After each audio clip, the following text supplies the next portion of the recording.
Mbak Agnes sudah siap?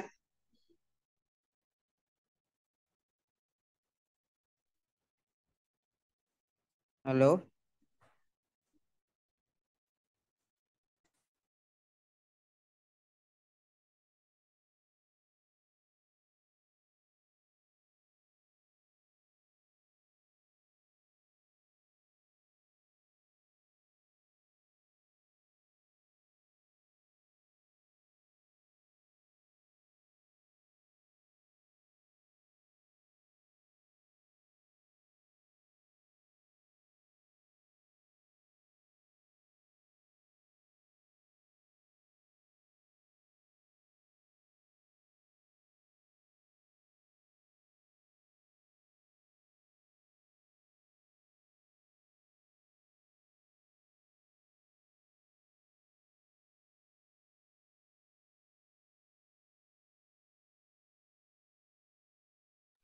Baik, kita mulai. Ini Ray sudah datang.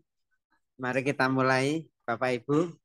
Assalamualaikum warahmatullahi wabarakatuh. Selamat siang semuanya, adik-adik mahasiswa yang ada di Fisika Undip.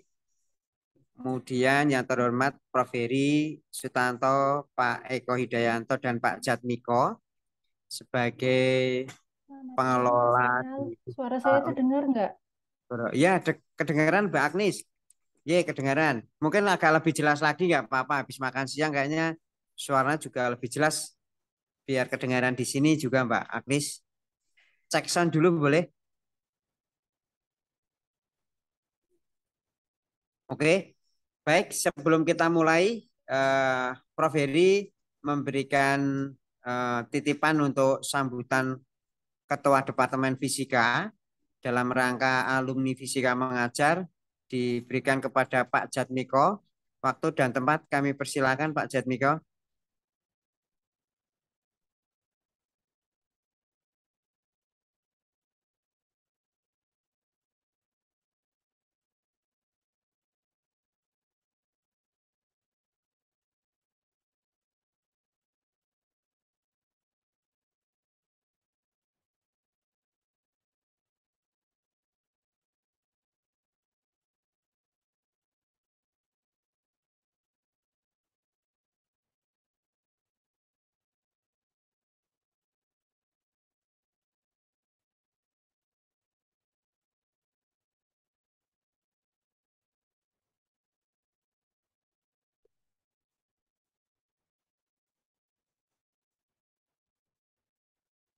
Ini sudah bisa dimulai atau belum? Sebentar Mbak Suara saya Agnes, Pak terdengar nggak? Jatmiko. Pak Jatmiko,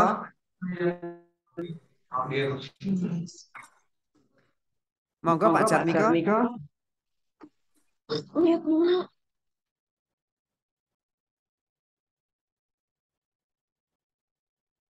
Pak Eko, Pak Jatmiko ada di situ Pak Eko? Tidak ada, Pak. Tidak ada di departemen, Pak. Enggak ada. Oh, tidak ada. Tapi beliaunya ada online ya Pak Jat ya? Pak Eko ya? Enggak tahu, tadi gimana? Letaknya saya belum ketemu di sini. Oke, ini Pak Jatmiko sudah ada tapi kok belum nyambung. Mbak Agnes Oh, sebentar sambutannya dari Pak Jatmiko. Ya, Oh, ini Pak halo. Jatmiko. Ya, Oke, monggo oh Halo. Pak nyambung Jatmiko. nyambung. Kami persilakan. bentar ya.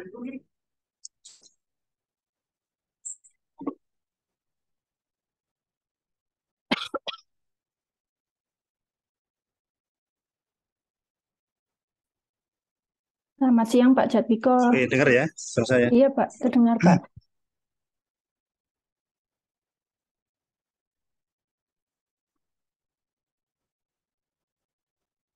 Di departemen ya, dalam hal ini Kadep dari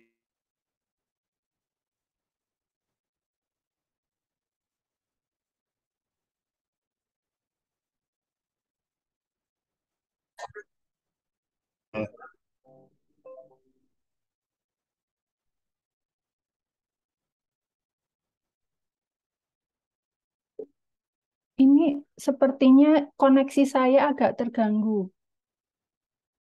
Termute itu namanya. Iya, Ada. putus-putus. Hmm. Nel, sudah dimulai belum? Oh iya, sudah bisa, Pak. Oh ya, ini udah dimulai ya. Iya, iya. Ini langsung dari saya atau ada pengantar dari Pak Jatmiko dulu? Ya, eh, mungkin tadi dari Pak Zainal saya suruh ini ya, membuka ya. Jadi mewakili departemen karena Prof. Heri ada tugas di Brawijaya ya. Sebenarnya saya pun juga ada tugas nih, tapi di Semarang di Gracia. Tapi nggak apa-apa nih, Mas, waktunya senggang ya. Jadi Iya, terima kasih, pertama-tama Pak. terima kasih ya atas kesediaan dari ini Mbak Agnes ya. Bu Agnes atau Mbak Iya, Agnes? Pak. Mbak Agnes ya. Mbak, iya.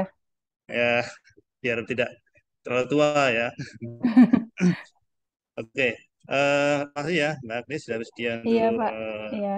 mengisi acara kuliah umum ya atau alumni mengajar. Di sini ketua alumni Pak Zainal, kemudian Pak Agus belum datang ya. Pak Pak Agus Agus, kemudian ada Pak Eko. sedang ke Pekanbaru kalau tidak salah. Oh, begitu. Oke. Iya. Eh, jadi saya dalam hal ini mewakili departemen mengapresiasi ya acara seperti ini. Jadi alumni yang mengisi acara ini kan sebagai em, istilahnya memotivasi ya dari adik kelasnya dan menambah ilmu juga ya sehingga nanti adik-adik itu bisa ikut bersemangat ya dalam belajarnya. Kemudian kalau lulus nanti bisa apa namanya dalam mencapai cita-citanya seperti Mbak Agnes ini ya ini dapat tercapai juga gitu ya. Dan nanti akan di sini dari geofisika nanti mungkin juga akan diisi dari topika yang lain. Jadi semuanya itu sama ya. Jadi eh, di sini fisika itu eh, bisa tampil ya, bisa diterima kerja dimanapun di bidang apapun ya. Jadi itu sebagai apa namanya departemen itu memberikan semacam ya eh, apa namanya semacam eh, ya apa sebagai perantara lah ya sebagai perantara bahwa untuk mendidik atau mengajarkan eh, sesuatu yang nantinya sebagai bekal ya untuk nanti setelah lulus gitu ya itu mungkin ya yang saya sampaikan eh, mungkin ya dari atas nama departemen mungkin saya buka acara hari ini dan mohon maaf saya juga ini nggak bisa lama-lama ya. Saya buka acara ini dengan bacaan Bismillah. Bismillahirrahmanirrahim. Saya kembali. Ya. Terima kasih Pak Jatmiko. Ini saya mulai share screen saja ya. Sebentar. Oke, terima kasih Mbak Agnes. Sabar Mbak Agnes. Oke, saya bacakan CV-nya dulu ya. Iya. Nanti ini pesertanya langsung apa namanya interaktif. Silakan nanti bertanya langsung ketika ada hal yang perlu ditanyakan, nggak nunggu lama sampai selesai. Iya, Oke, iya. CV Iya. ya. Oke Mbak Agnes ya. CV Mbak Agnes Trihadini. Tri Ahadini. Beliau, oh, Ahadini. Tria, oh Tria Hadini, maklum ya, baru di Eja ini. Emailnya ini ada agnes.triahadini@gmail.com. Mbak Agnes ini di Pusat Riset Kebencanaan Geologi BRIN Bandung. Jadi kalau ke Bandung silakan mampir beli Alamanda ya. Amanda ya. Amanda, Brownies Amanda. Amanda ya, beli Amanda itu nanti makan bareng ya. Beliau dokter desain and spesialis in magnetotelluric observation for volcanic structure. Beliau interest di dynamic of subsurface structure in tectonically active area. Mbak Agnes ini lulusan 2014. Oke, nanti saya share ininya buat CV-nya. Kemudian Master of Science di Kyushu University tahun 2016 hingga 2018. Kemudian Doctor of Science Department of Earth and Planetary Science di Kyushu University tahun 2018 hingga 2021. Mbak Agnes ini pengalamannya publikasi ada dua yang dipublikasikan, silakan nanti belajar sama beliau terkait dengan magnet, telurik, dan magma transport yang terbaru di Unzen Volcano Japan ya, submitted. Kemudian works experience research assistant di QC University 2019-2021 dan postdoctoral research di BRIN. Short CV dari Mbak Agnes ini silakan nanti dieksplorasi dengan bertanya dengan beliau langsung karena waktunya beliau itu cukup padat sehingga menyuruhkan waktu ini berketemu dengan adik-adik ini suatu kehormatan bagi kita sebagai alumni. Saya mewakili Pak Agus Setiawan karena beliau lagi dinas luar, sehingga saya memandu acara ini Mbak Agnes. Mungkin itu saja. Adik-adik silakan perhatian, tidak ngobrol sendiri. Oke, sudah dimulai ya. Tidak ngobrol sendiri. Mbak Agnes, kami persilakan waktu dan layar untuk Mbak Agnes. Assalamualaikum warahmatullahi wabarakatuh. Selamat siang buat Pak Zainal sama Pak Eko sama Pak Jatmiko, terus sama adik-adik yang menghadiri. Ini kan kelas kuliah geotermal ya, kelasnya Pak Agus. Saya mengucapkan terima kasih buat partisipasi buat adik-adik ini sudah menyempatkan waktunya untuk mendengar sedikit cerita dari saya. Jadi saya itu masuk Undip tahun 2010, kemudian lulus 2014 seperti yang disebutkan di CV-nya tadi sama Pak Zainal. Singkat cerita, saya sudah pulang dari Jepang tahun 2021 dan sekarang kerja sebagai peneliti pasca doktoral. Jadi peneliti pasca doktoral itu kan tidak terlalu umum ada di Indonesia ya.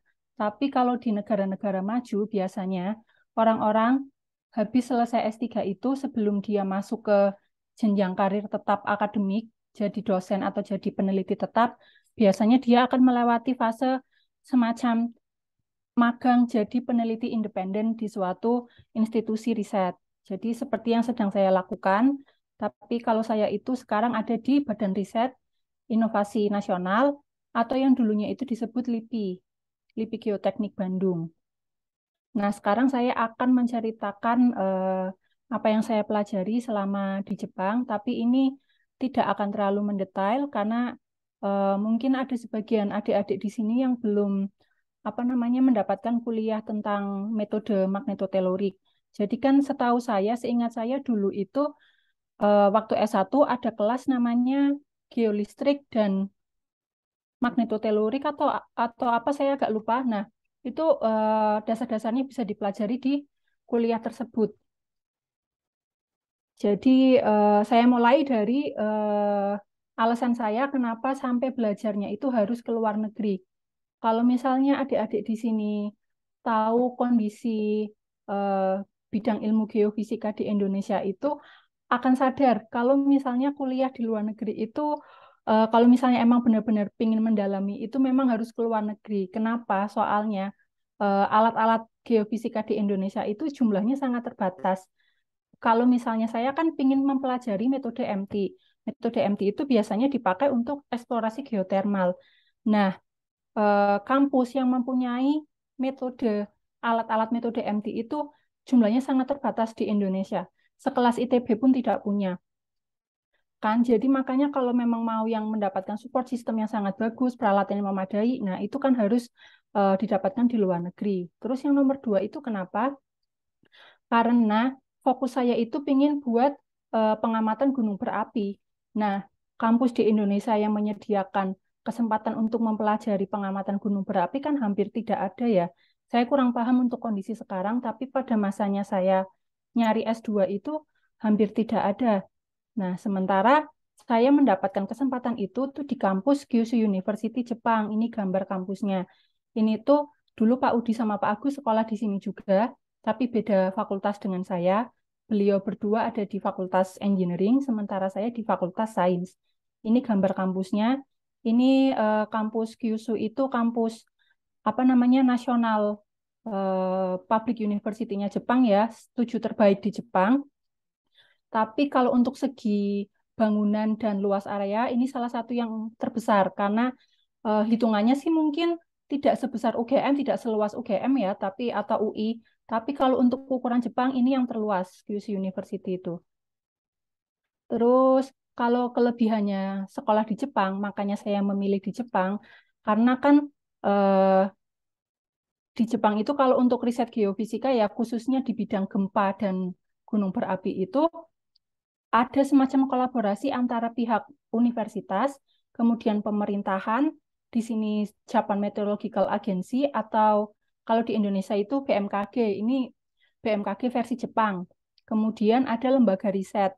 Kalau misalnya di Indonesia seperti yang tempat saya sekarang ini, BRIN, kemudian juga pemerintah lokal atau Pemdanya itu juga ikut terlibat dalam penelitian. Jadi ada seorang peneliti yang benar-benar lulusan S3 dari kampus-kampus yang bagus gitu, bekerja di Pemda atau Pemprov untuk membantu penelitian. Nah, kemudian, sebentar.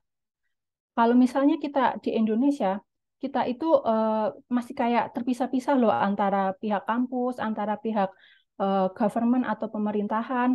Kemudian metode yang tersedia di Indonesia pun jumlahnya terbatas karena peralatannya juga tidak banyak yang ada di Indonesia. Seperti itu.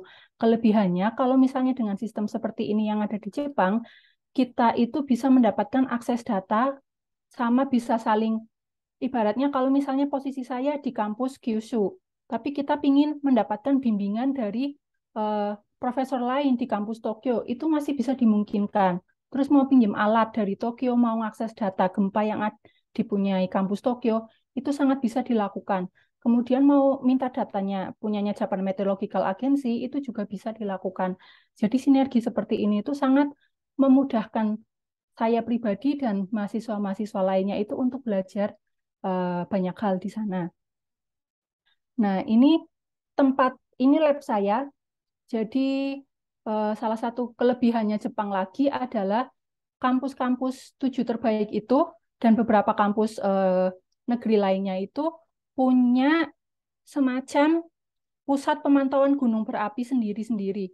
Yang paling banyak itu Tokyo University, yang kedua Kyoto University. Kyoto itu tempat belajarnya Pak Eko Hidayanto dulu. Ini kalau saya di Kyushu punya satu, dia tugasnya untuk mengamati beberapa gunung di Pulau Kyushu. Ini Pulau Kyushu itu ini.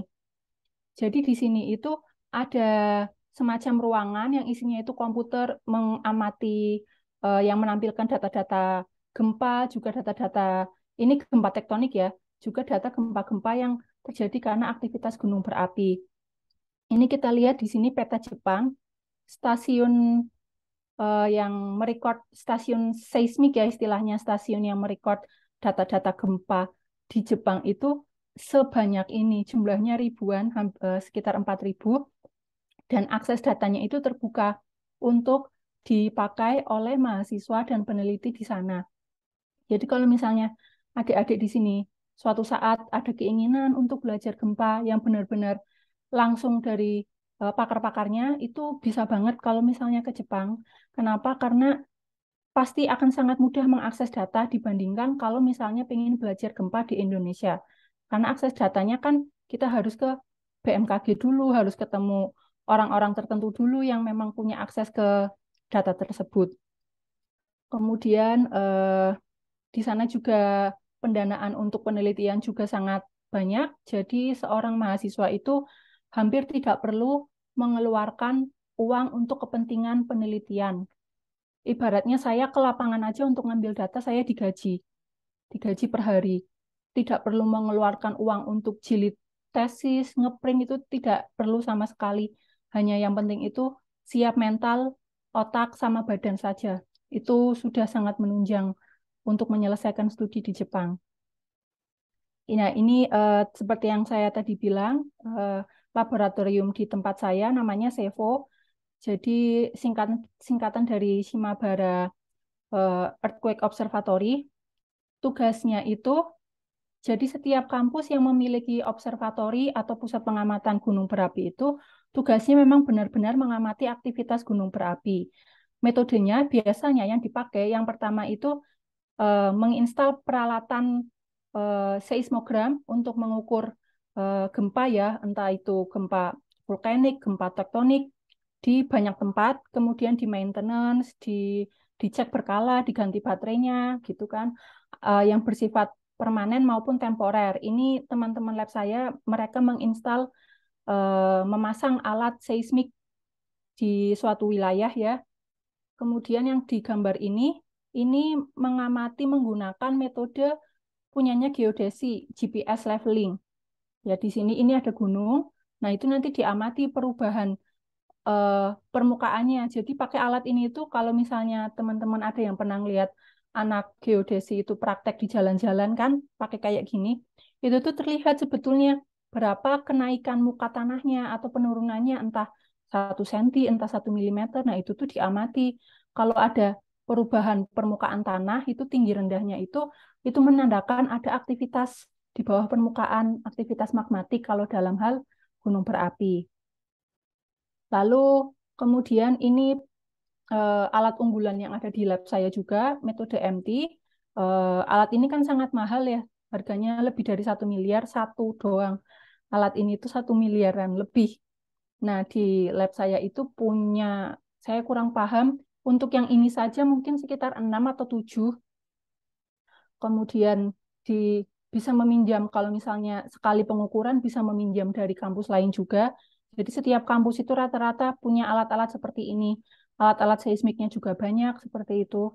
Kemudian hal di luar masalah riset ya, itu ada semacam hal rutin yang dilakukan oleh profesor-profesor di lab saya, yaitu mengajar ke orang-orang umum. Jadi dalam setiap tahun itu diagendakan untuk mendaki bersama ke Gunung Unzen sama anak-anak kecil atau orang tua anak-anaknya juga ikut.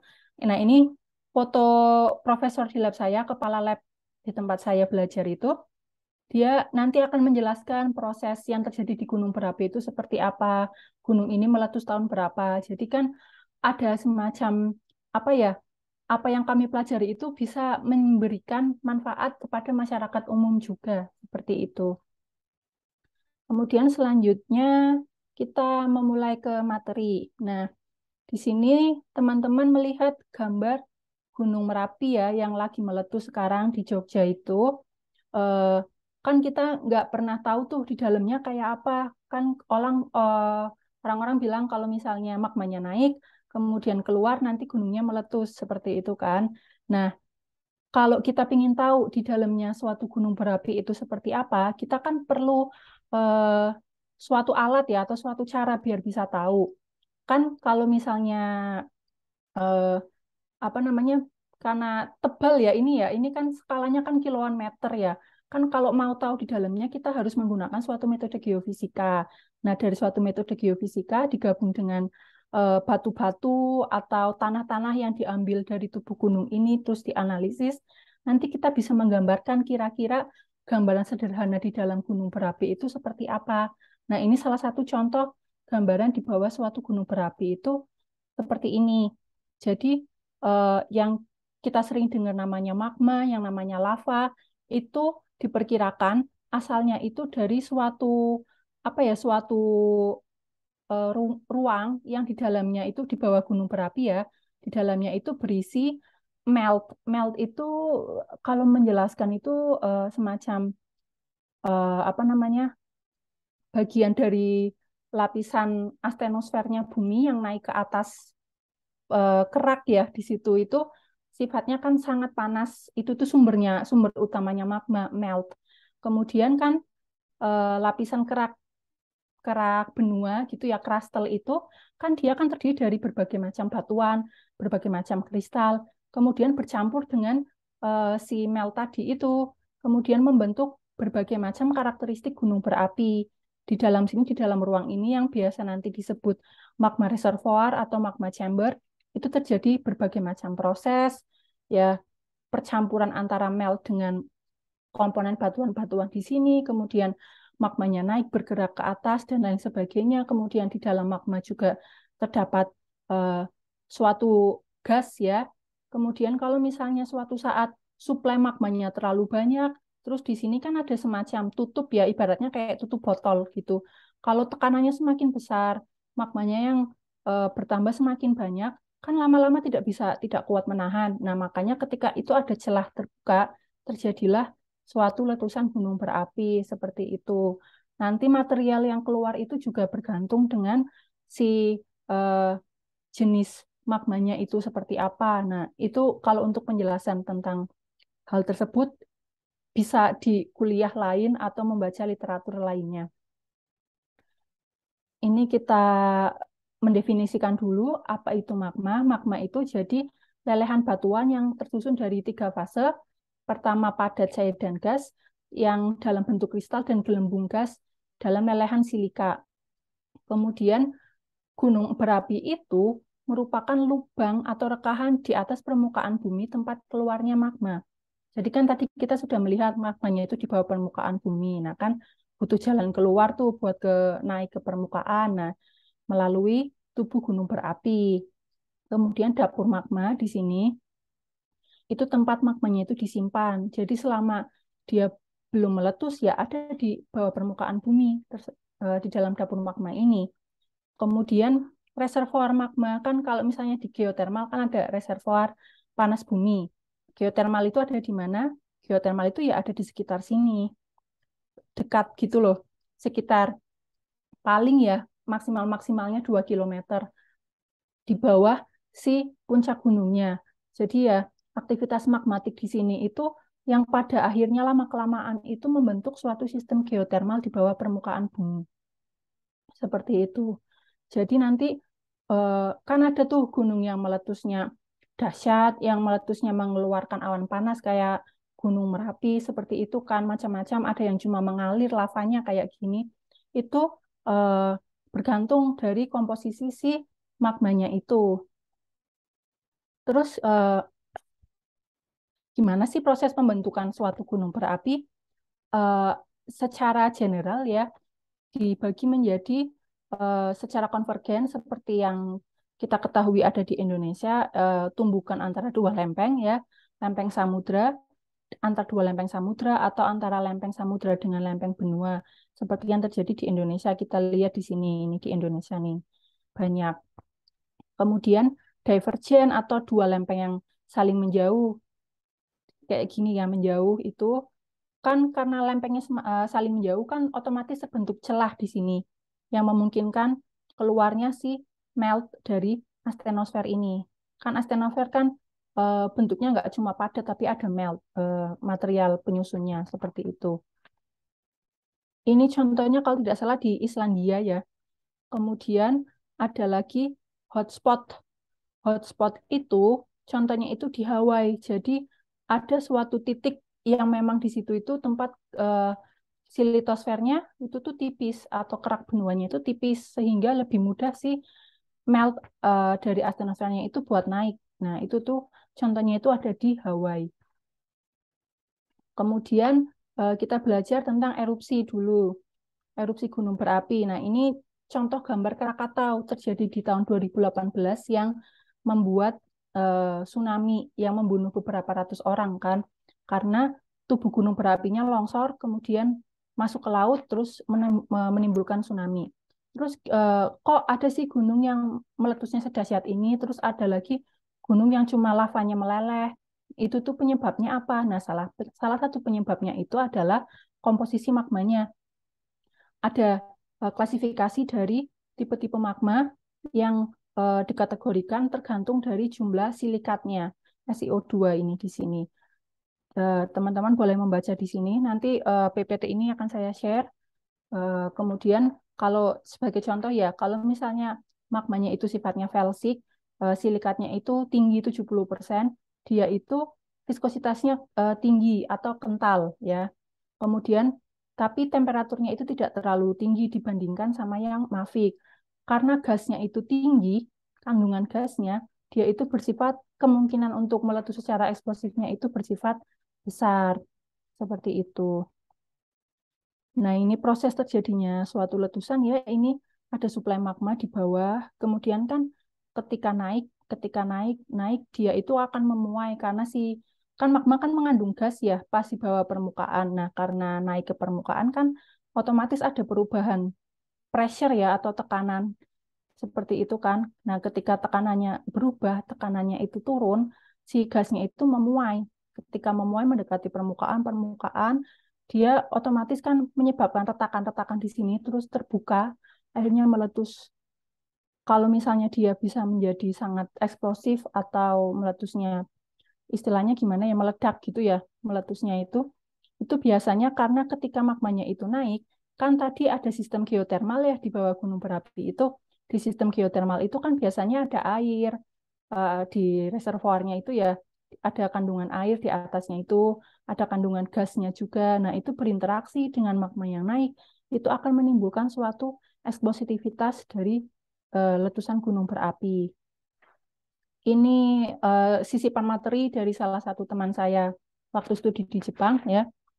Jadi bagaimana potensi ancaman yang sebetulnya dihadapi oleh Indonesia. Jadi Indonesia itu punya banyak sekali gunung berapi aktif. Salah satu yang terbanyak di dunia, kalau tidak salah lebih dari 127 gunung, yang monitoringnya itu masih perlu ditingkatkan ya dibandingkan dengan Jepang, karena monitoringnya di Indonesia ya seperti yang saya sebutkan tadi, keterbatasan alat ya. Jadi ada banyak sekali gunung mulai dari dari Sumatera di sini terus menerus di Jawa sampai sekitar sini yang konsentrasinya itu di zona subduksi ya, pertemuan lempeng.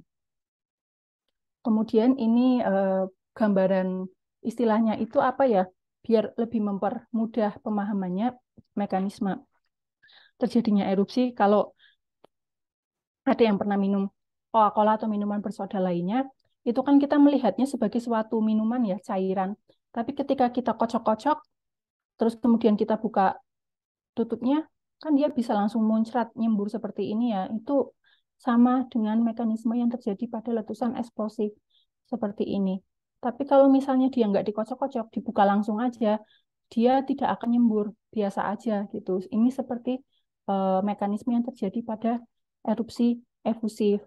Seperti itu yang saya jelaskan sebelumnya, kan gasnya memuai lepas dari secara mikroskopik ya, dia itu akan saling berlepasan gitu sih, gasnya memuai terus meletus seperti ini.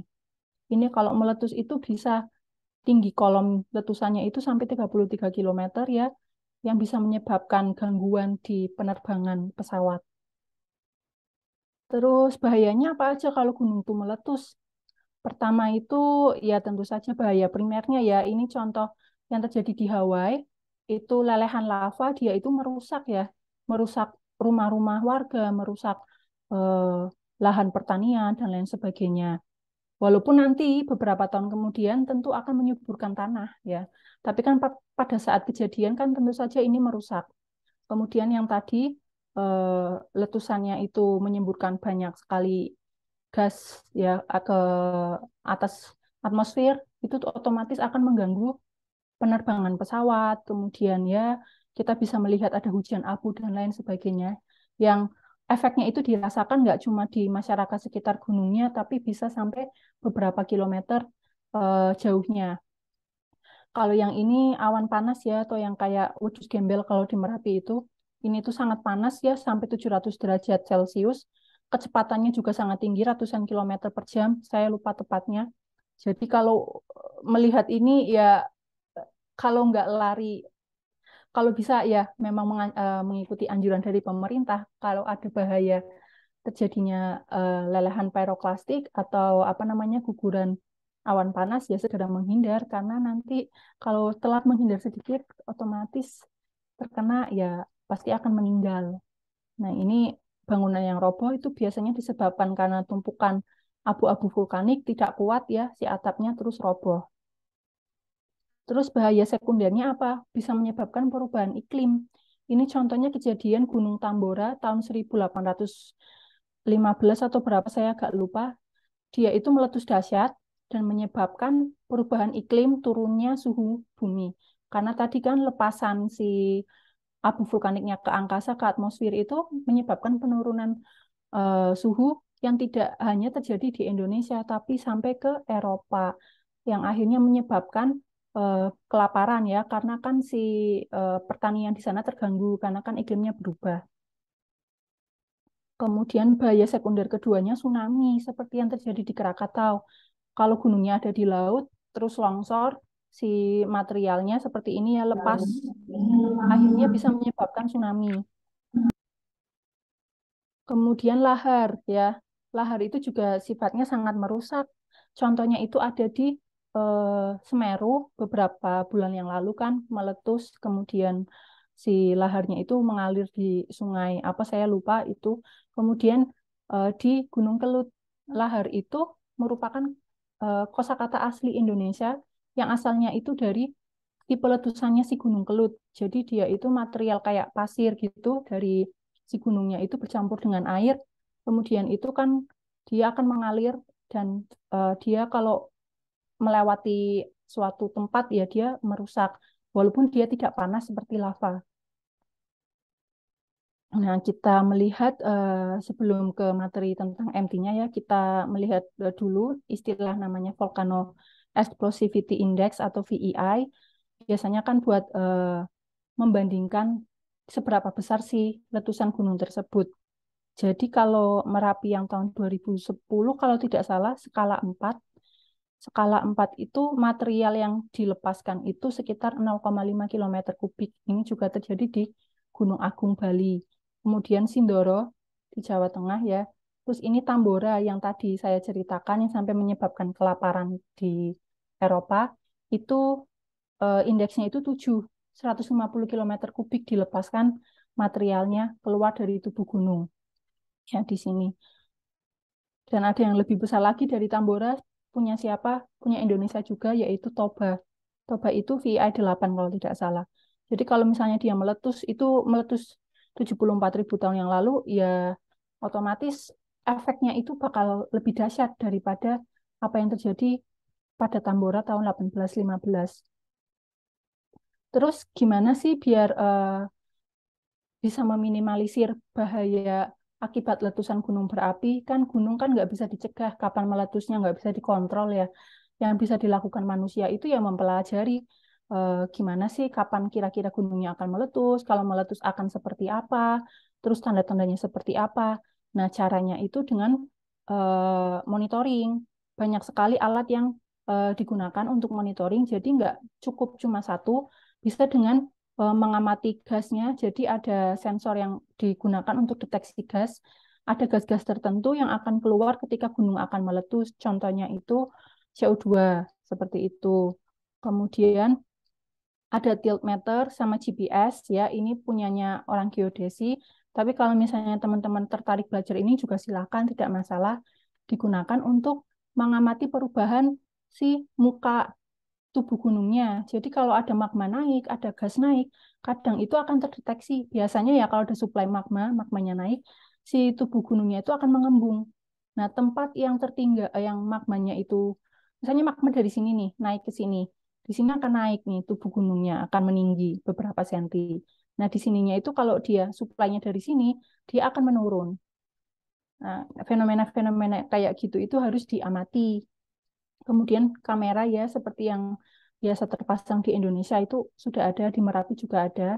Kemudian melalui pesawat itu biasanya ada alatnya tertentu ya untuk mendeteksi perubahan-perubahan yang terjadi di gunung berapi. Kalau sekarang biasanya pakai drone, itu juga ada sekarang. Kemudian satelit yang nanti datanya bisa diolah, itu juga bisa pakai satelit. Ya ini arahnya juga orang-orang geodesi, remote sensing. Dan yang paling backbone-nya atau tulang punggungnya itu ya tentu saja pakai metode seismik, pakai alat-alat seismogram yang dipasang di beberapa tempat di sekitar gunung berapi. Karena nanti ketika si magma itu naik, atau komponen-komponen lainnya seperti gas atau dan lain sebagainya itu naik ke permukaan, terus menimbulkan retakan-retakan di bawah tubuh gunung berapi, otomatis dia akan menimbulkan gempa yang sifatnya itu kecil, mikro ya, yang kadang itu tidak terasa sama orang secara umum. Makanya perlu banyak sensor-sensor gempa bumi. biar kita mengetahui, oh ada jumlah gempa naik, kira-kira ini gunungnya lagi aktif, seperti itu. Kemudian yang tidak banyak orang lakukan, tidak banyak di negara-negara lain lakukan, yaitu pakai metode MT, karena memang alatnya mahal ya, dan tidak perlu semuanya dipasang alat MT juga. Nah, ini nanti gunanya seperti apa, kita akan lihat selanjutnya. Jadi analoginya itu seperti ini. Kalau tubuh kita itu sakit, kan kita perlu suatu cek kesehatan. Kita nggak bisa tuh membedah tubuh kita. Biar tahu dalamnya tubuh kita seperti apa, kita melakukan X-ray. Kemudian biar tahu ada zat-zat apa di dalam tubuh kita yang menyebabkan kita sakit dan lain sebagainya, kita perlu cek darah. Analoginya itu sama seperti di gunung. Biar kita tahu nih di dalam gunung seperti apa, kan kita nggak mungkin ngebor kan, ngebor biayanya besar. Ya kita pakai metode geofisika. Salah satunya itu ya metode MT bisa, metode seismik bisa. Nah, ini contoh gambar hasil seismik tomografi. Seismik tomografi prinsipnya itu mirip CT scan ya, seperti itu. Jadi gambaran seperti ini didapatkan dari mengolah data gempa yang terjadi. Gempanya itu bukan gempa besar ya, gempa yang tadi saya bilang gempa kecil-kecil juga yang tidak dirasakan oleh orang. Itu nanti diolah buat menggambarkan sebaran kira-kira seperti apa di bawah muka bumi. Seperti itu. Kemudian batuannya diambil, airnya diambil di batuan di gunung berapinya ya, dianalisis oleh orang-orang geologi. Seperti analoginya orang-orang kesehatan mengambil sampel dari tubuh kita. Terus sekarang kita membahas tentang resistivity. Saya harap sih adik-adik di sini sudah ada gambaran ya, sudah ada mengambil kuliah tentang geolistrik, jadi biar tidak terlalu memusingkan. Kalau misalnya pusing atau tidak paham, silakan tanya saja, nggak apa-apa langsung nyalakan mic-nya juga nggak apa-apa, langsung dipotong biar lebih interaktif. Jadi itu di dalam suatu batuan secara sebelumnya resistivitas itu kan kemampuan suatu batuan ya untuk bagaimana dia berinteraksi ketika terjadi aliran aliran listrik ya, bagaimana dia merespon ketika suatu aliran listrik melewati tubuh batuan tersebut. Kemudian di dalam suatu batuan itu secara mikroskopik dia itu tersusun dari ini pendekatannya secara ini ya hasil eksperimen berbagai macamnya ya. Dia itu tersusun dari pori-pori atau yang disebut porositas di antara atau lubang-lubang ya istilahnya ya di antara kristal-kristal penyusun batuan seperti itu. Ini sama ini bedanya apa? Ini porositas ini sama ini porositasnya kan lebih besar yang bawah ya, porositas 30% sama porositas 10%.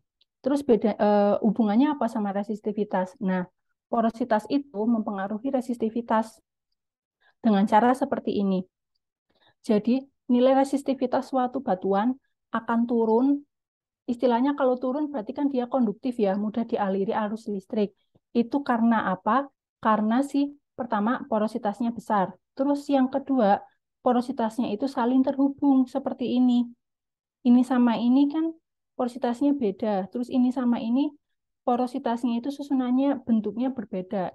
Kalau yang ini sama ini bedanya itu yang ini itu lebih terhubung, saling terhubung nih antara pori-pori yang ini, porositas yang ini sama yang ini tuh saling terhubung. Sementara kalau ini tuh terpisah-pisah.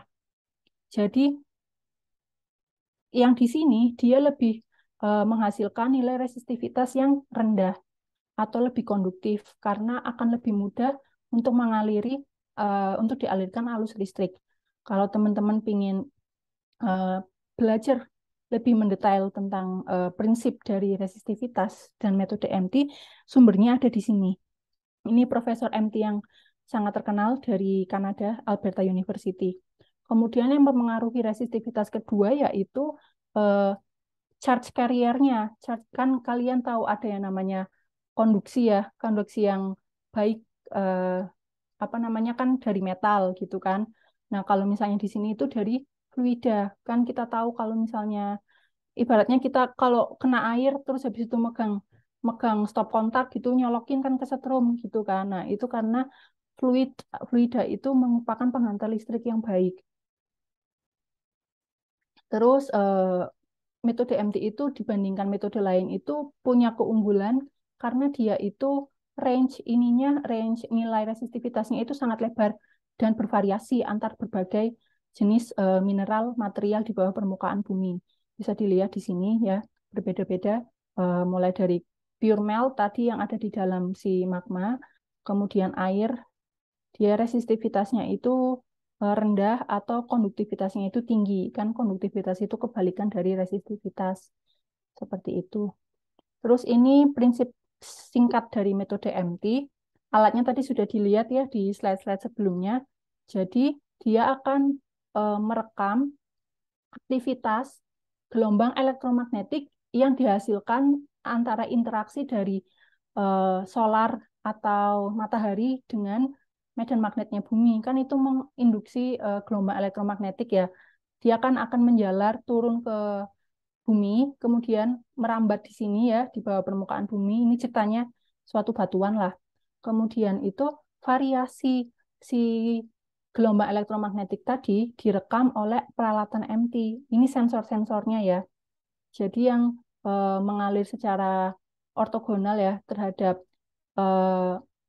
direction atau kutub utara selatan dan timur barat. Ini sensornya itu ada elektroda, jumlahnya itu 5. Ini yang satu tidak saya gambar. Elektroda yang dipasang secara utara selatan sama barat timur. Kemudian ada 3 koil magnet. Itu semuanya ditanam di bawah permukaan bumi, terus disambungkan dengan logger. Nah, itu nanti direcord tuh, direkam variasinya seperti apa. Dari rekaman tadi, kita mengetahui, kita mendapatkan nilai impedance. Impedance itu rasio antara si electric field sama magnetic field ya. Di sini, nah, di dalam impedance ini terdapat nilai resistivitas batuan. Nanti di sini itu taunya itu dari sini. Ada penjabaran rumusnya sendiri, seperti itu ya. Kemudian si koil ini kan ada koil yang disusun secara vertikal, ditanam secara vertikal. Fungsinya untuk apa?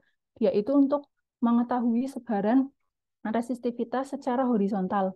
Kalau pakai ini aja, cuma tahu sebaran resistivitas secara vertikal. Makanya kita perlu yang namanya vertikal komponen di sini, vertikal induksi dari persamaan ini, persamaan magnetic transfer function. Nah, kelebihannya metode MT itu karena dia itu sangat sensitif terhadap perubahan terhadap variasi resistivitas di bawah permukaan bumi yang biasanya disebabkan oleh fluida dan melt. Seperti itu. Tapi tentu saja metode ini punya beberapa kelemahan ya. Nah, namanya juga metode geofisika kan seharusnya saling melengkapi. Tapi kalau untuk segi kelebihannya itu seperti ini ya. Nah, ini peralatannya. Jadi ini loggernya, ini koilnya, ini ditanam. Kalau loggernya tidak ditanam, ini ditanam sekitar 1 meter lah di bawah permukaan tanah. Ini juga si elektrodanya juga ditanam di bawah ini tanah. Terus ini sumber dayanya itu pakai baterai mobil atau aki. Kemudian itu dipasang ya. Ada settingannya tersendiri, kemudian alatnya ditinggal untuk mengukur beberapa periode lah, misalnya katakanlah beberapa jam sampai beberapa hari. Seperti itu. Nah, ini contoh datanya. Yang kita lihat di sini itu variasi gelombang magnetik sama elektrik. Yang E itu berarti kan elektrik ya. Ini satuannya milivolt per kilometer ya. Itu yang direcord atau direkam dari si elektrodanya. Kemudian ini si variasi induksi magnetnya. Dia satuannya kan nanotesla ya. Ini yang direkam tadi sensor si koil magnetnya tadi di sini. Ini gambar contoh si datanya seperti ini. Dari sini biar dapat nilai resistivitas itu ada pemrosesannya tersendiri. Saya tidak menjelaskan. Nah, nanti dari sini diolah. Jadi nanti kita akan mendapatkan nilai aparan resistivitas sama fase. Fase itu menunjukkan, ya kalian tahu sendiri ya fase apa, jadi perbedaan antara si electric field sama magnetic field-nya di sini. Dari sini nanti baru diproses lagi ke proses yang biasa teman-teman mungkin dengar ya, proses inversi buat mendapatkan sebaran resistivitas batuan di bawah permukaan. Ini jadi apalan resistivitas dari satu titik pengamatan MT, satu stasiun. Seperti itu. Nah, kan biasanya kalau di Indonesia MT dipakai buat geotermal ya, buat nyari caprock lah, buat nyari reservoir lah, seperti itu. Nah, sebetulnya bisa lebih dari itu. Nah, kalau yang saya pelajari ya ini bisa dipakai untuk observasi atau pengamatan struktur gunung berapi dan juga aktivitasnya. Sebelum kita lanjut ke materi selanjutnya, ada yang mau ditanyakan atau ditanggapi, dipersilahkan. Sambil nunggu barangkali ada yang tanya, silakan dibaca, diingat-ingat. Ini terminologi yang umum dipakai, seperti ini ya. Kemudian ini kita ke contoh penggunaan metode MT. Ini yang biasanya umumnya ada di Indonesia, yaitu untuk survei geotermal. Ya, jadi dari metode MT tadi yang saya sudah ceritakan, kita dapat nilai resistivitas batuan tuh. Kalau misalnya dia itu ada fluidanya apalagi bersifat salin, banyak kandungan garamnya istilahnya gitu ya, biar lebih mudah, dia otomatis resistivitasnya kan akan rendah. Kemudian batuan lempung yang biasa ada di caprocknya geotermal juga menyebabkan resistivitasnya rendah. Makanya dia itu bagus digunakan buat survei geotermal. Karena nanti akan terdeteksi nih mana yang daerahnya kira-kira ada alterasi, ada clay cap-nya, terus mana yang ada reservoirnya seperti itu. Ini umumnya ya yang ada di Indonesia seperti ini. Nah, kedalamannya kan juga terbatas tuh kalau di Indonesia. Kenapa? Karena surveinya juga kalau MT mau dapat data sampai puluhan kilometer di bawah permukaan tanah, dia butuh perekaman sampai beberapa minggu. Kalau di Indonesia kan sangat tidak mungkin karena faktor keamanan juga ya. Jadi kalau misalnya di Indonesia memang lebih banyak digunakan untuk survei geotermal. Ini yang teman-teman lihat di sini itu contoh hasil di survei geotermal ya, MT-nya ya, yang biru itu berarti resistivitasnya tinggi. Ini ya, di sini nilai resistivitasnya satuannya itu ohmmeter. Resistivitasnya tinggi. Nah, ini si penulis ini mengidentifikasinya sebagai hot rock ya di sini. Kemudian yang ini resistivitasnya rendah, dia itu sebagai batuan teralterasi. Lalu kita ngomongin soal MT yang digunakan untuk struktur yang lebih dalam. Ini sih masih geotermal, belum kayak yang gunung berapi. Ya masih ada kaitannya lah. Jadi yang saya sebutkan tadi, sistem geotermal gunung berapi kan terbentuknya di upper crust ya, atau kerak dangkal ya di atas, atau lebih dangkal lagi lah, lebih dekat ke permukaan lah istilahnya. Di sini nih, di sini, ini. Ini yang biasanya orang-orang cari buat nyari clay cap, dan di bawahnya nanti ada reservoir. Nah, di sini. Nah, terbentuknya sistem geotermal itu kan karena di bawahnya itu sebelumnya ada aktivitas magmatik. Seperti ini ya, aktivitas magmatik, ada suplai magma. Nah, ini keberhasilan survei MT yang dilakukan di ini daerah ini ya, Tulumoye, Ethiopia itu, dia berhasil mendeteksi adanya suatu sistem secara keseluruhan, mulai dari sistem geotermalnya sampai suplai magmanya. Taunya gimana? Nah, di sini itu kan ada daerah nih, segini. Ini kan data hasil pemodelan inversi tadi ya, inversi 3 dimensi. Sini itu kedalamannya sampai 20 km. Terus lebarnya juga sampai 20 km di sini. Dia itu sebesar ini tuh kira-kira apa? Nah, si penulis tadi, si peneliti tadi menginterpretasikannya dia sebagai supply magma. Supply magma yang namanya tadi ada melt-nya, biasanya disebut melt ya. Di sini ada supply magma di sini. Ini gambar konseptual modelnya yang di sini ya. Jadi dia itu sedikit taunya ini jumlahnya. Taunya di sini ada magma jumlahnya sekian persen dan lain sebagainya. Itu dari mana? Dia mengkalkulasi lagi pakai suatu persamaan di sini yang teman-teman bisa lihat di grafik di sini. Nanti ada persamaannya tersendiri ya. Jadi dia itu mencoba-coba gitu ya. Ada persamaan yang menunjukkan antara hubungan antara si jumlah melt, hubungannya dengan jumlah si kristal. Seperti itu, namanya ini mixing teori. Nah, dari di situ dia menginterpretasikan di tubuh ini, di bagian ini, dia tersusun atas sebagian mash atau apa ya istilahnya itu magma yang tersusun dari melt plus dengan kristal ya seperti itu. Di sini ada daerah ini ya, kemudian di daerah sini itu diidentifikasikan sebagai daerah yang prospek geotermal seperti itu.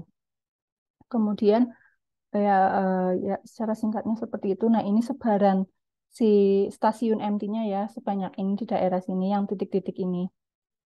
MT site-nya di sini. Kemudian kita berpindah. Kemudian contoh lagi case study di Gunung Laguna del Maule, Chile. Ini lokasinya ada di sini ya. Ini Amerika Selatan ya. Di sini ada suatu gunung di sini namanya Laguna del Maule. Nah, di bawah gunung berapi itu ternyata ada sumber magma yang nggak langsung di bawah si puncaknya. Jadi kan si gunungnya itu ada di sini ya. Ternyata itu ini gunungnya itu ada di sini nih. Si semacam kayak kawahnya gitu ada di sini.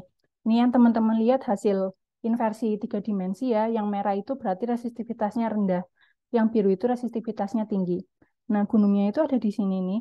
Tapi ternyata suplai magmanya itu enggak langsung benar-benar di bawahnya, tapi lebih ke arah utara beberapa kilometer. Nah, dan dalam di sini.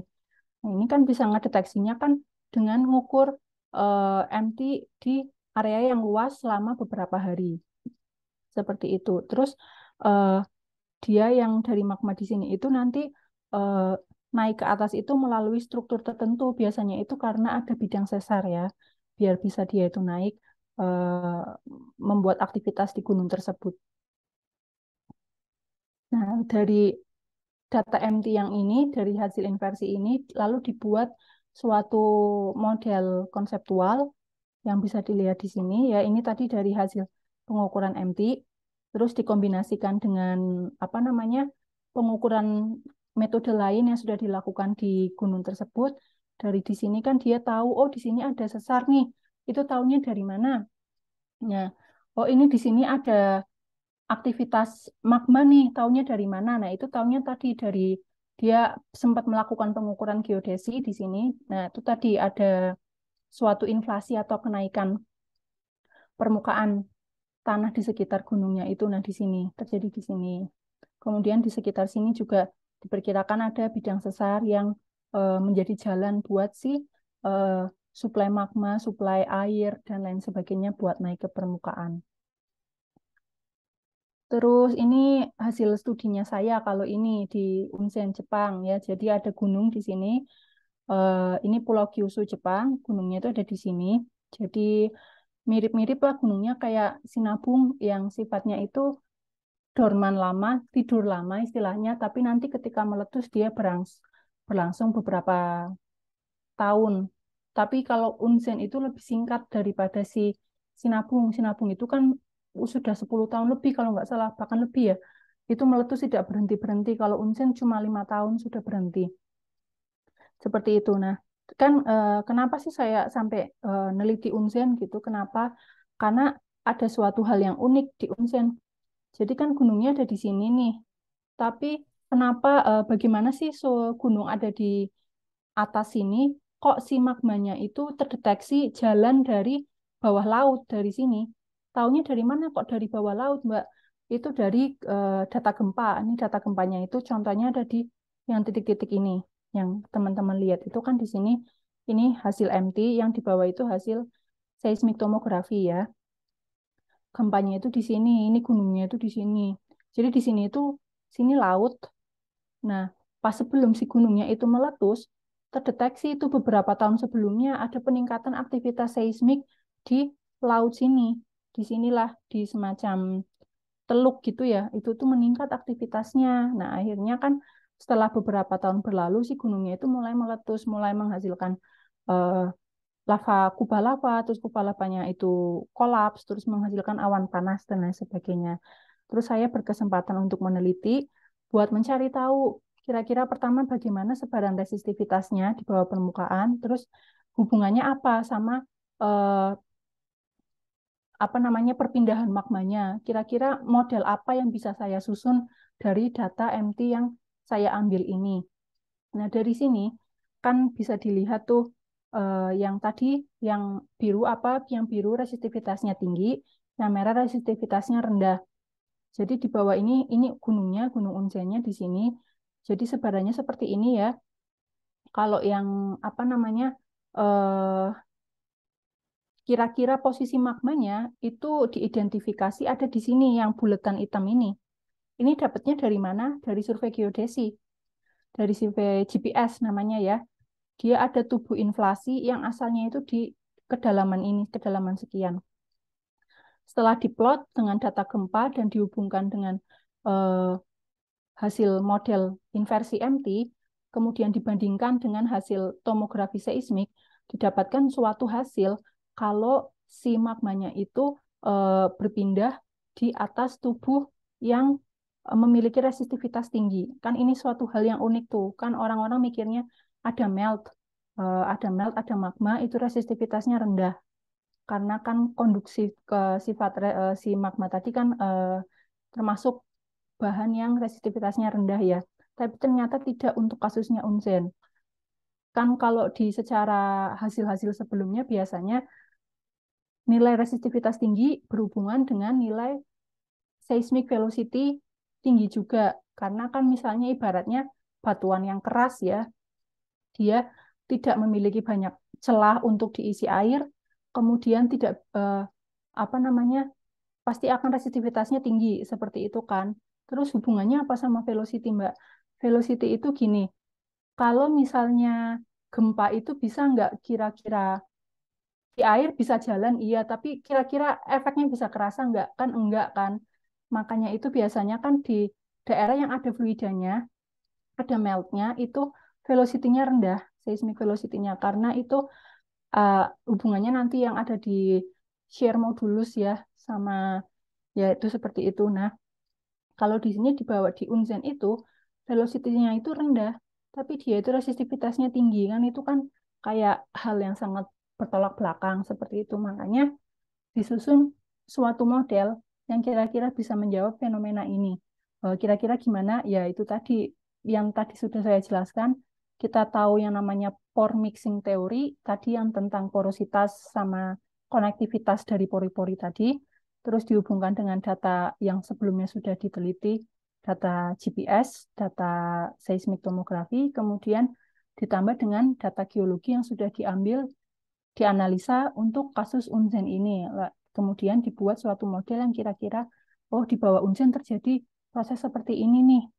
Jadi di bawahnya itu ada semacam magma yang sudah berakumulasi selama beratus-ratus ribu tahun ya, dia sudah mulai mendingin, sudah mulai sedikit sekali jumlah meltnya yang bisa berpindah ya, meltnya yang bisa naik ke permukaan sudah sangat sedikit, sudah banyak kristalnya, dia sudah permeabilitasnya rendah ya.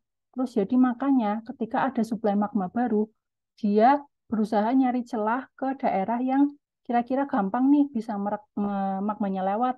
Itu kira-kira di mana? Nah, itu ada di atasnya di sini.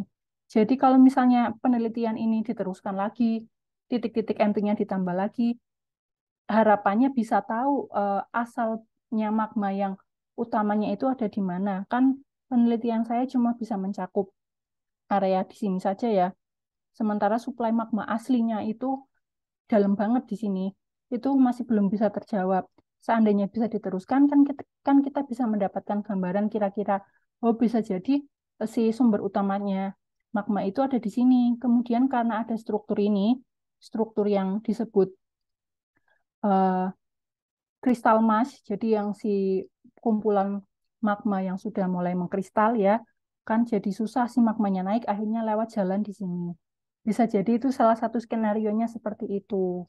Kemudian akhirnya karena ada retakan di sini, si magma bisa keluar dan menimbulkan suatu erupsi.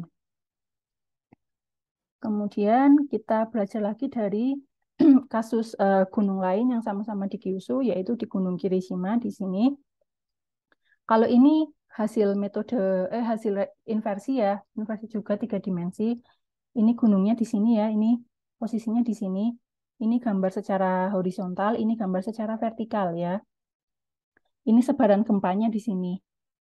Itu yang tadi saya sebutkan, biasanya kan ada yang namanya clay cap ya di sini. Ini terdeteksi sebagai resistivitas rendah di sini. Nah, fakta lapangan menariknya apalagi si gempa-gempa mikroseismiknya itu terakumulasi di bawahnya si clay cap. Jadi kan clay cap-nya itu sebagai penahan ya. Nah, di sini kemudian terjadi letusan tuh tahun 2000 berapa ya, 2018 kalau tidak salah, terjadi letusan sifatnya freatik. Nah, itu penyebabnya apa? Jadi karena di sini ada tekanan berlebihan di bawah clay cap. Jadi ada suplai gas baru di sini ya, suplai gas dan air. Jadi kan tadi magma ada gas, ada airnya, ada meltnya, istilahnya seperti itu. Dia naik ke sini, terus ketahan sama clay cap. Nah, ketika si clay cap-nya udah nggak kuat nahan, dia itu pecah dan menimbulkan letusan si freatik. Di sini kita bisa melihat ya fungsinya metode MT, bisa menggambarkan kira-kira eh, wilayah apa sih penyebabnya si ini kok bisa meletus secara freatik. Nah, ini kan kita bisa melihat di sini. Karena di situ ada sistem hidrotermal yang sudah terbentuk, kemudian ada suplai volatile baru yang menyebabkan terjadinya overpressure atau tekanan berlebihan di bawah clay cap, kemudian pas retak ya terjadilah letusan. Terus gunung tadi masih diamati ya, dia jadi eh, salah satu lab saya itu punya apa namanya peralatan yang dipasang di gunung ini. Jadi ada satu set alat MT yang memang benar-benar ditinggal di gunung ini selama bertahun-tahun. Kemudian digunakan untuk apa? Untuk mempelajari apa yang akan terjadi ketika gunung itu aktivitasnya meningkat. Kira-kira ada efeknya nggak sih sama nilai resistivitas? Ternyata itu hasil dari pengamatan selama beberapa bulan ya ini dalam rentang 2011 sampai 2012. Jadi dia itu ada perubahan teman-teman. Ketika ada aktivitasnya, ada ini peningkatan aktivitasnya itu di sini bintang-bintang ini ya, erupsi-erupsi kecil sama kotak ini ya ada emisi gas gitu. Dia itu ada perubahan resistivitas sama perubahan fase. Resistivitasnya itu berubah ya. Ini kan aktivitasnya juga terdeteksi dari perubahan suhu. Ini suhunya berubah, suhu permukaan kawahnya ya, ada kenaikan. Terus resistivitasnya itu juga berubah di daerah tersebut. Walaupun secara kasat mata kayaknya kecil banget ya, kecil banget perubahannya, tapi ini merupakan hal yang signifikan bagi sebagian peneliti karena ini kan menunjukkan, oh iya berarti ada suatu mekanisme ketika suatu fluida magma itu naik, dia ada kemungkinan untuk merubah si resistivitas batuan di sekitarnya, kemudian akan terdeteksi oleh suatu alat MT. Kan itu kan suatu cara untuk mitigasi bencana juga. Kalau misalnya ini bisa diterapkan dalam skala yang lebih besar dan real time kan kita bisa tahu, oh ini ada peningkatan aktivitas nih kalau nilai resistivitasnya berubah sekian persen gitu misalnya ya. Terus ini penelitian tadi di Gunung Kirisimanya masih berlanjut ya. Di sini ini yang hasil terbarunya. Kalau tadi kan 10 tahun yang lalu ya 2011-an lah. Ini penelitian yang lebih baru, hasil yang lebih baru kan masih berlanjut nih. Jadi itu pernah gunungnya meletus lagi tahun 2018 nih. Kita melihat gambarnya di sini. Hasil pengamatan MT yang secara kontinu tadi menunjukkan perubahan ini si electric field-nya tadi, si medan magnetnya. Ini kan di sini kan pas meletus nih, ada peningkatan fumarol, gasnya naik tiba-tiba gitu kan. Kan ini ke record nih, gempanya jadi intensif. Ini di sini. Terus habis itu ada pengukuran GPS di situ menunjukkan ada perubahan si muka tanahnya tadi. Pas kejadian tersebut, ternyata setelah dilihat di hasil recording MT-nya, di sini juga ada perubahan nilai electric field. Di sini kan, kita melihat dia ada naik turun. Terus dari hasil data-data ini, kan kita bisa tahu, oh kira-kira mekanismenya yang terjadi di bawah itu apa, gitu kan. Jadi kira-kira itu gambarannya seperti ini. Ini seismisitasnya naik di sini karena ada apa namanya ya suplai suplai baru di bawah permukaan suatu gunungnya, kemudian terjadi peningkatan seismisitas, kemudian semakin si material magmanya yang dalam hal ini itu si fluidanya itu naik mendekati si clay cap-nya itu, dia habis itu menaik turunkan si gelombang si medan elektriknya atau medan listriknya seperti itu. Kemudian ketika melewati kayak apa ya istilahnya itu, dia naik menembusi clay cup-nya itu, kemudian di atas clay cup itu ada groundwater, ada air. Nah, ke sini kan. Terus habis itu di sini itu kan karena si fluidanya itu tadi panas, fluida magmanya yang di bawah itu panas, naik. Di sini kan mendidih tuh, boiling nih, boiling. Boiling. Habis boiling kan airnya lama-lama menyusut jumlahnya. Jadi ekspansi gas kan, air ketika dididihkan terus jadi gas, akhirnya dia eksplosif, terus meletus. Jadi mekanisme yang kira-kira bisa menggambarkan proses ini disingkat secara mudah di gambar ini. Terus kayak ngapain ya capek-capek kita ngamati gunung pakai alat-alat yang mahal berhari-hari, berbulan-bulan, bertahun-tahun. Yang pertama itu gunanya itu ya memang untuk basic science, kan kita belajar dari textbook ya kadang. Nah, textbook kalau di geofisika kan ada kita kenal Telford gitu. Itu tuh sebetulnya itu susunan dari riset-riset berbagai macam, termasuk yang mungkin di beberapa tahun ke depan akan ada buku serupa tentang metode MT ya. Jadi itu disusun dari penelitian-penelitian berbagai macam ya di berbagai tempat dari berbagai peneliti. Nanti itu buat basic science aja gitu. Itu nggak apa-apa, itu berguna buat bahan landasan dari penelitian lanjutannya lagi. Kemudian kan kita tahu tadi proses-proses erupsi itu terjadinya bagaimana, atau dynamic eruption-nya itu bagaimana prosesnya. Nah, dari sini kita bisa mengupayakan upaya mitigasi. Oh, jadi gini, ini tadi gunungnya kelihatannya nggak aktif, tidur-tidur aja tuh, nggak pernah meletus sekian ratus tahun. Ketika diteliti pakai metode MT, kok ternyata ada zona yang resistivitasnya rendah seluas itu. Tadi yang contohnya ini ya. Nah, ini ada, ternyata kok di sini ada daerah sebesar ini gitu kan. Udah 10 kilometer lebarnya, terus dimensi secara vertikalnya juga segini 10 kilometer lebih kan, berarti kan dia masih kemungkinan untuk aktifnya itu masih ada tuh. Nah, ini kan jadi kita bisa mengupayakan suatu mitigasi ya buat kedepannya ini harus dipasang banyak sensor gempa, banyak sensor GPS, diamati aktivitasnya. Jadi akan semakin banyak warga masyarakat secara umum yang bisa diselamatkan kalau terjadi erupsi seperti itu. Terus ini sekedar info untuk teman-teman yang mau belajar lebih jauh tentang volcano, tentang gempa tektonik, kemudian tentang MT di sini ya. Terus saya juga ingin pesan kalau misalnya teman-teman tertarik mempelajari metode geofisika apapun atau topik riset apapun, saya sarankan untuk banyak-banyak baca jurnal internasional yang memang benar-benar ditulis dari universitas-universitas di luar Indonesia. Ya, mau belajar yang dari Indonesia dulu nggak apa-apa, tapi biar memperluas wawasannya, kita harus banyak-banyak nih baca jurnal internasional. Kalau masih susah, kan sekarang ada Google Translate ya. Terus kalau masih susah itu ya cukup baca abstrak, terus introduction sama conclusion dulu, sambil lihat-lihat gambarnya. Karena di situ itu sudah merangkum mulai dari dasar teorinya seperti apa, metode yang dipakai seperti apa. Terus nanti kan ada kata-kata yang susah dimengerti tuh. Nah, di situ nanti tinggal teman-teman itu ditulis di buku, terus di googling sendiri. Oh, ini resistivitas, artinya adalah misalnya kemampuan batuan untuk dialiri arus listrik, misal seperti itu. Dan dari situ kan nanti kan, oh ya wawasannya semakin bertambah. Nah, ini nanti kan gunanya buat apa sih Mbak?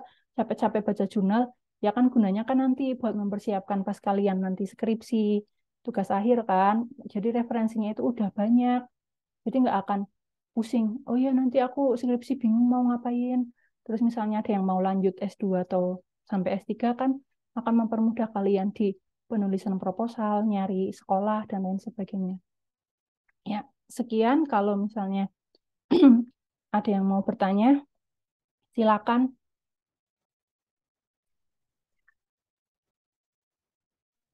Oke, silakan ada yang mau ditanyakan? Aduh, dimatiin. Oke, terima kasih.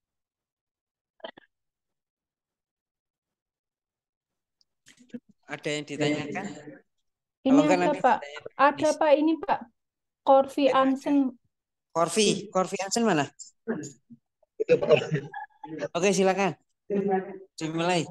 Sudah angkat tangan, silakan. Oke, Bismillahirrahmanirrahim. Suaranya Iya, kedengeran nggak, Mbak? kedengeran. Suaranya bisa kedengeran nggak? Iya, kedengeran. Oke. Makasih atas materinya, Mbak. Saya ingin tanya ini terkait dengan sebetulnya ceritanya Mbak Bertis itu bisa sampai ke Jepang seperti apa. Mungkin nanti jadi inspiring buat teman-teman begitu ya. Bisa Oh, iya, kemudian boleh. Ada lagi? tahap-tahapnya dan sebagainya gitu. Oh, oke. Ini udah Ya, itu aja atau mau tanya lain? cukup, Pak. Oh, itu ya. Oke ya, ini kalau ceritanya itu yang tahu banyak itu Pak Agus Setiawan. Karena beliau yang membantu saya bisa sampai Jepang. Jadi saya berangkat ke Jepang pakai beasiswa LPDP. Perjuangannya itu nggak mudah karena saya nggak sekali langsung tembus. Saya nyoba sekali, gagal dengan skor yang hampir mendekati ambang batas untuk lolos.